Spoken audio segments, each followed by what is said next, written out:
Vous étiez là, je vous tenais, comme un miroir entre mes mains. La vague et le soleil de juin ont englouti votre visage. Chaque jour, je vous ai écrit. Je vous avais porté mes pages, par des ramiers, par des enfants. Mais aucun d'eux n'est revenu. Je continue à vous écrire. Tout le mois d'août s'est bien passé, malgré les obus et les roses. Et j'ai traduit diverses choses en langue bleue que vous savez. Maintenant, Bonsoir Laurie Jean-Louis, Bonsoir. Soyez la bienvenue sur TV5 Monde, c'est un plaisir de vous accueillir. Merci. Bonsoir Océane, Bonsoir. Une poétesse aujourd'hui avec nous qui vit au Québec et qui est donc de passage à Paris pour un bel événement, le Printemps des Poètes. Oui, notamment, alors le Printemps des Poètes, on va expliquer un peu, c'est un événement national avec de nombreuses rencontres et événements partout en France qui se tient jusqu'au 28 mars. Alors vous étiez notamment invité dans la région Rhône-Alpes à l'occasion de la sortie de votre recueil en France, La femme sans couleur. Nous allons y revenir, mais avant cela, comment se sont passées vos rencontres avec ce public français pour la première fois? Très bien, le public a été très attentif, généreux. J'ai reçu beaucoup de beaux commentaires. Non, c'était une belle rencontre. Comment Des belles rencontres. Est-ce que c'est important ce genre d'événement pour peut-être démocratiser un peu la poésie, aller au-delà des a priori qu'on pourrait avoir? Oui, c'est très important parce que la poésie a mauvaise presse comme quelque chose d'inaccessible, d'hermétique, mais c'est pas vrai. On pense à l'école aussi. Oui, alors que c'est complètement faux. C'est comme si il fallait être riche et un peu paresseux pour lire et écrire la poésie. Et je dirais que ce n'est pas mon cas. Oui. Comment a commencé votre amour avec la poésie, vous? Il a commencé quand j'étais enfant, quand j'avais toute la liberté d'écrire, c'est-à-dire que j'écrivais des choses, mais pas pour l'école. Donc, j'avais 10 ans, j'estime que j'écrivais des poèmes. Probablement que si j'y retournais, j'aurais peut-être un autre avis sur ça. Mais... C'est pas lié aussi un petit peu, parce que l'art de la poésie se perd en France, mais c'est pas du tout le cas en Haïti. Vous avez des racines haïtiennes. Oui. Est-ce que ça a joué un peu? On a reçu ici des grands poètes haïtiens, Dominique Batraville, Yannick Lins, notamment, quand Sylviane a étonnant voyageur en Bretagne. Est-ce que ça a joué ou pas du tout? Ça a joué, mais pas comme on pourrait le penser. C'est-à-dire que dans le prologue, justement, de La femme sans couleur, je parle de mon père qui ne disait que il n'y a pas de poésie ici. Mais il ne m'a jamais lu aucun poème. Il m'a jamais parlé d'aucun poète. Donc, j'ai dû comprendre par moi-même. Et puis, il y a une chose que j'aimais beaucoup quand j'étais enfant, c'est qu'en fin de soirée, les adultes, en fin de fête, il y avait une fête, ils s'asseyaient autour de la table et leur voix changeait.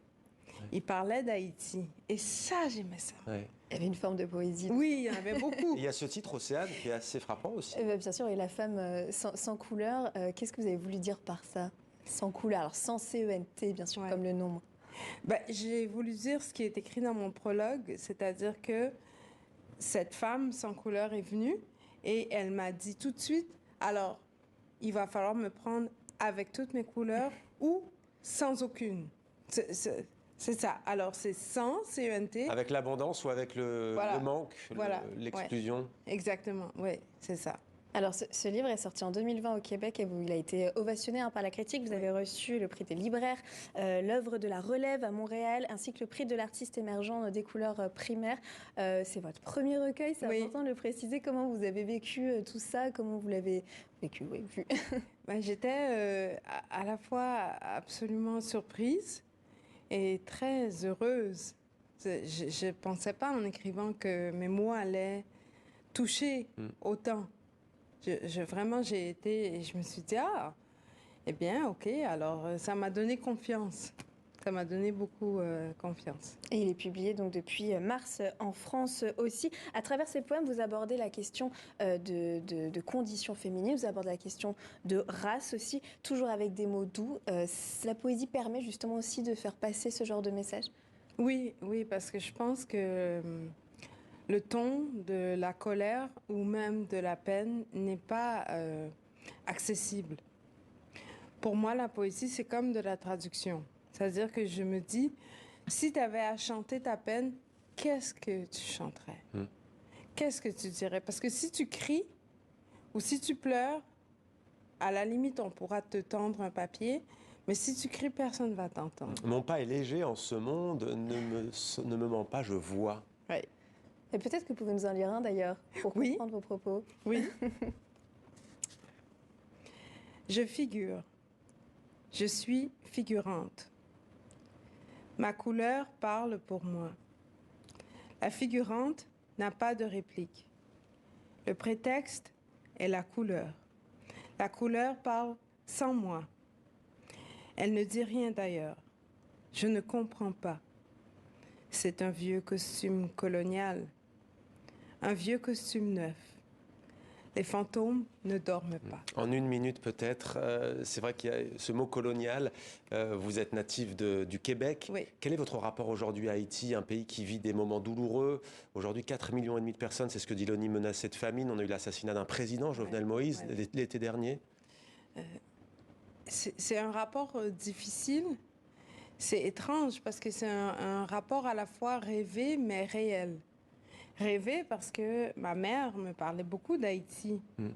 C'est le pays rêvé, mais réel parce que je comprends sa douleur. Je connais des gens qui ont des proches qui sont encore là-bas et même s'il n'y avait personne là-bas. Le créole que je parle vient de là.